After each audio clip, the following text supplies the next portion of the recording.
आपके स्नेहों ने एक एक दो दो दिया जलाया। भारत हमेशा ज्ञान का पुजारी रहा है, प्रकाश का पुजारी रहा है। अंधकार में से प्रकाश की तरफ आइए, प्रकाश को फूंक मारकर अंधकार में जाकर हैप्पी बर्थडे कभी ना मनाइए। स्वस्तिक बना दिया और फिर अपने जो स्नेही है वो दिया जलाए। कोई एक जलाए, कोई ऐसे कार्य करता है 2 ही जला ले।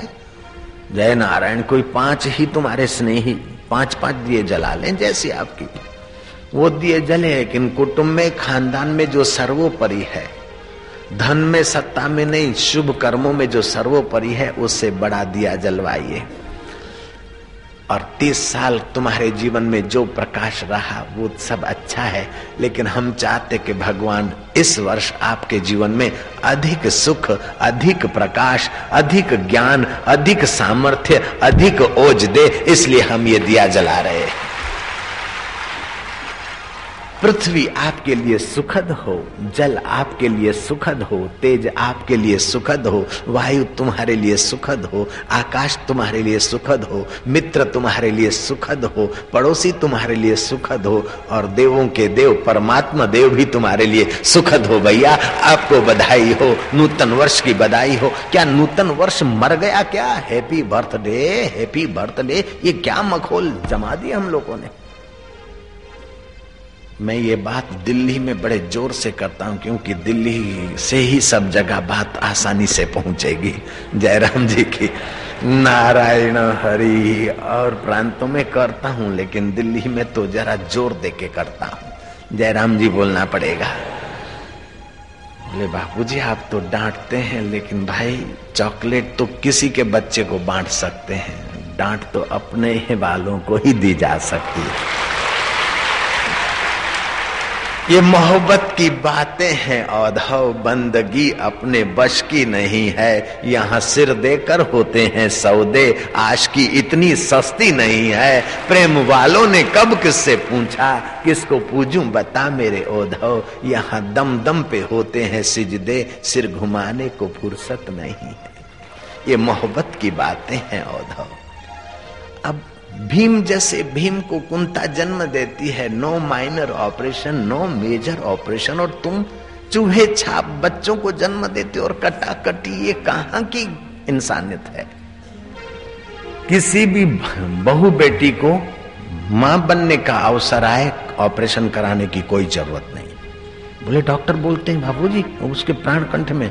मैं आपको बताता हूं, गुजरात में पंचमहाल है, पंचमहाल में गोधरा है। गोधरा बड़ौदा के पहले गोधरा आती है, रतलाम और बड़ौदा के बीच गोधरा है। वहां एक व्यक्ति है, उसका नाम रेवाचंद है, गुड़ वाला नारियल वाला करके लोग उसको जानते हैं होलसेल का। उसकी बहू का मां होने की घड़ियों में कुछ केस गड़बड़ा गया, गर्भ कुछ टेढ़ा हो गया, वो बहू सूझकर अप्पू हो गई। यू नो अप्पू, अप्पू समझते हो? मोटी हो गई, सूझ गई बेचारी। डॉक्टरों ने, बहुत सारे डॉक्टरों ने आपस में मीटिंगें ली और केस बड़ा खतरनाक बताया। आखिर डॉक्टरों ने ये परामर्श दिया कि जल्दी से जल्दी पेट कटा दो और बच्चा बाहर निकाल दो, नहीं तो दोनों प्राणी मर जाएंगे। अभी एक प्राणी जीवित रह सकता और मेंटली थोड़ा रिटायर होगा। इस समय अगर ऑपरेशन कर लोगे तो एक प्राणी जीवित रहेगा, और वो भी दिमाग से कमजोर होगा, चाहे मां जिंदी रहे चाहे बेटा। उनकी आस्था थी और कैसे भी करके उन्होंने टेलीफोन से आशीर्वाद मांगा। मैं क्या, न ऑपरेशन कराओ न दोनों में से एक को जाने दो। तुम गाय का गोबर ताजा लेकर 10 से 15 ग्राम उसका रस निकालो, भगवान नाम जप के मां को पिला दो, होनहार मां को। उन्होंने पिला दिया, बेटा बढ़िया है, अभी तक अच्छी तरह से जीवित है और मां भी स्वस्थ है, जाकर देखो। इसमें मेरा कोई जादू नहीं और मैंने कोई योग बल का उपयोग नहीं किया, न को मैंने संकल्प का उपयोग किया। ये तो आपकी संस्कृति की देन है, केवल मैंने आपको सुना दी। तो अब मैं आपसे ये वायदा लूंगा कि आपकी बहू बेटियां जब मां बनती हो तो ऑपरेशन की बात हो तो आप ये बात उनको सुना देना। दूसरी ऐसी स्वास्थ्य की बात है कि अपेंडिक्स की तकलीफ हो तो आप लोग ऑपरेशन नहीं कराएंगे। योगासन पुस्तक में से पाद पश्चिमोत्तान आसन देख लेंगे, उस आसन से मेरा भी अपेंडिक्स मिट गया और बहुत सारे मेरे साधकों को भी लाभ हुआ। तीसरी बात, जिन्होंने मंत्र दीक्षा ली है अथवा कहीं भी लिए, किसी भी गुरु को मानते हैं, हमें आनंद है। जिस माला पर आप जप करते हो उस माला का अपना प्रभाव है। कुछ वर्ष पूर्व बेंगलोर के अंदर रहने वाला वसंती नाम का साधक था। ट्रेन में एक्सीडेंट हुआ, कई पटड़ियां से उतर गए थे डब्बे और कई पुलिया से लोग गिर गए थे, उसमें वो भी गिरा। लेकिन उसके गले में माला थी और गुरु मंत्र था। वो तैरना नहीं जानता था, फिर भी पुलिया से गिरा और पानी में डूबा नहीं और 2 बच्चों की जान बचाकर निकला। भगवान नाम और गुरु मंत्र की बड़ी भारी महिमा है। अदृश्य शक्तियां भी काम करती है, सहाय करती है। जयपुर के पास लदाना है, लदाना का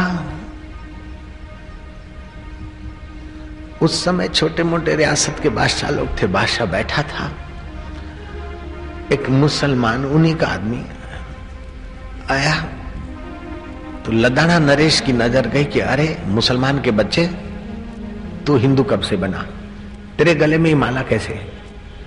बोले इसकी अपनी महिमा है। मैं अपने ननिहाल जा रहा था, शाम का समय था, सूरज डूबने पर था।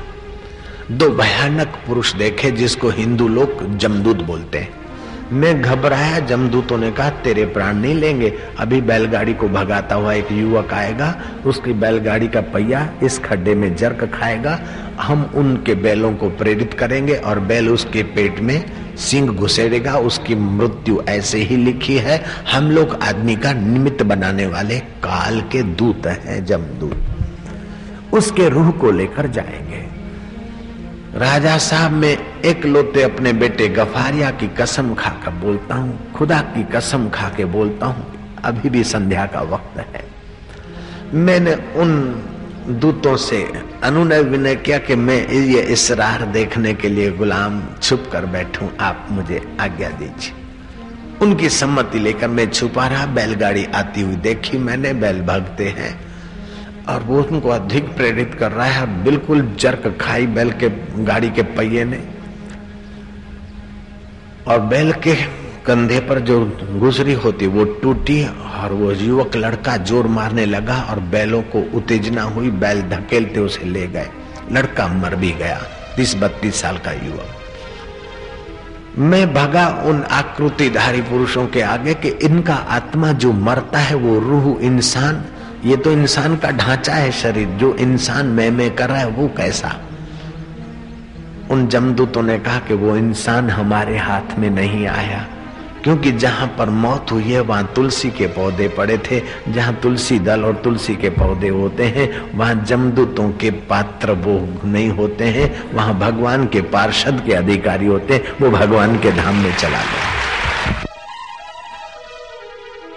राजा साहब, तब से मैंने गले में तुलसी की माला धारण कर ली। तुलसी की माला